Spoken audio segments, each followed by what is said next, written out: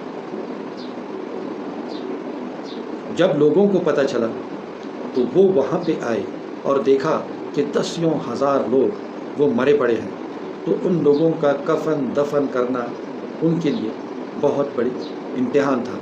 تو انہوں نے کیا کیا کہ وہاں پہ ان کو ایک دائرے میں، یعنی ایک دائرے میں کر دیا، تو چلے گئے۔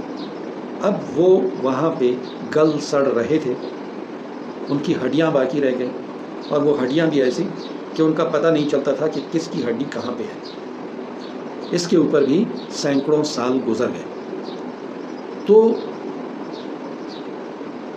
کہا جاتا ہے کہ وہاں ایک نبی، بنی اسرائیل کے ایک نبی کا گزر ہوا، تو انہوں نے جب دیکھا کہ یہاں پہ تو بہت سارے ہڈیاں پڑی ہوئی ہیں، تو انہوں نے دعا فرمائی کہ یا اللہ، تو انہیں، جو بھی ان پہ گزری ہے، تو انہیں زندہ کر۔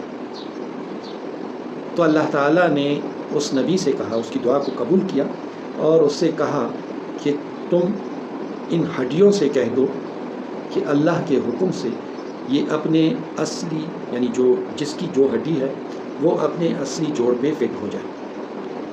تو اس نبی نے یہ حکم جب سنایا تو وہ جو مردہ ہڈیاں تھیں انہوں نے حکم کی تعمیل کی، اور ایک جگہ سے دوسری جگہ اس طرح سے سفر کرتے کرتے وہ ایک ڈھانچے میں، مطلب ہے سب وہ جتنے بھی تھے تو وہ سب ایک ایک ڈھانچے میں بدل گئے، ہڈیوں کے ڈھانچے میں بدل گئے۔ پھر اللہ تعالیٰ نے ان سے کہا، اس نبی سے کہا کہ تم ابھی اعلان کرو کہ ان کے جو گوشت ہے، وہ ہڈیوں سے کہو کہ تم اپنا گوشت پہن لو اور جلد پہن لو۔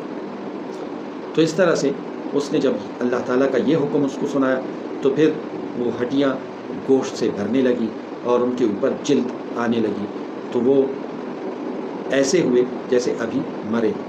تو پھر اس نبی سے کہا گیا کہ تم ان کو اعلان کر دو، ان کی ارواح کو اعلان کر دو کہ وہ اپنے اپنے جسم میں داخل ہو جائے۔ تو پھر اس نبی نے اللہ کا یہ حکم جب سنایا تو وہ تمام لاشیں جو تھیں وہ زندہ ہو گئیں۔ تو یہ اس طرف اشارہ ہے کہ یہ جو حضور صلی اللہ علیہ وآلہ وسلم سے پہلے سینکڑوں سال پہلے یہ جو واقعہ گزرا تھا، اس طرف قرآن پاک اشارہ کر رہا ہے کہ تم موت کے ڈر سے کہاں بھاگے جاؤ گے۔ موت کا تو ایک دن معین ہے۔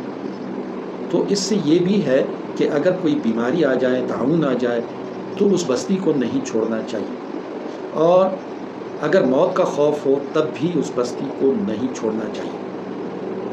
اگر کوئی جنگ مسلط ہو گئی تو بھی اس بستی کو نہیں چھوڑنا چاہیے، اپنی جگہ پہ محکم رہو۔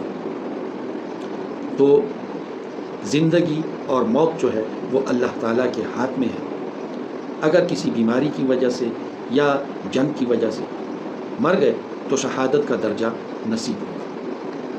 تو اور شہید جو ہے وہ تو اللہ کے نزدیک زندہ ہی ہے۔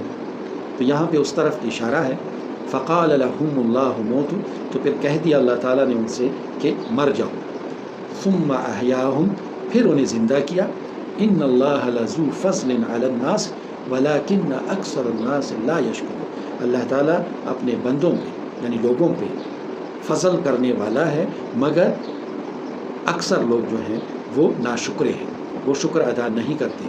وقاتلوا فی سبیل اللہ، اور لڑو اللہ کے راستے میں، اور لڑو یعنی پیٹھ نہ دکھاؤ، اپنی بستیاں نہ چھوڑو، بھاگو نہیں، لڑو اللہ کے راستے میں۔ وعلم، اور جان لو، ان اللہ، کہ بے شک اللہ تعالیٰ جو ہے سمیع علیم، سننے والا ہے اور جاننے والا ہے۔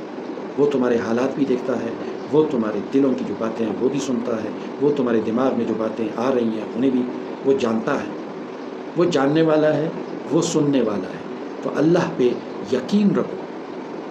اگر تم اللہ پہ ایمان رکھتے ہو، اللہ پہ یقین رکھتے ہو، تو اپنے مقام پہ قائم رہو، اس بستی کو نہ چھوڑو جہاں پہ طاعون آیا ہے، یا جہاں پہ کوئی اور ایسی بیماری آئی ہے جو ایک دوسرے کو لگتی ہے، یا وہاں پہ ایسا آیا ہے کہ جنگ و جدال آ گیا ہے اور تم لوگ موت کے ڈر سے وہ بستیاں خالی کر رہے ہو۔ دوستو آج یہاں تک، کل انشاءاللہ اگلی آیت پہ بات کریں گے۔ اس وقت تک کے لیے اجازت دیجیے۔ اللہ حافظ۔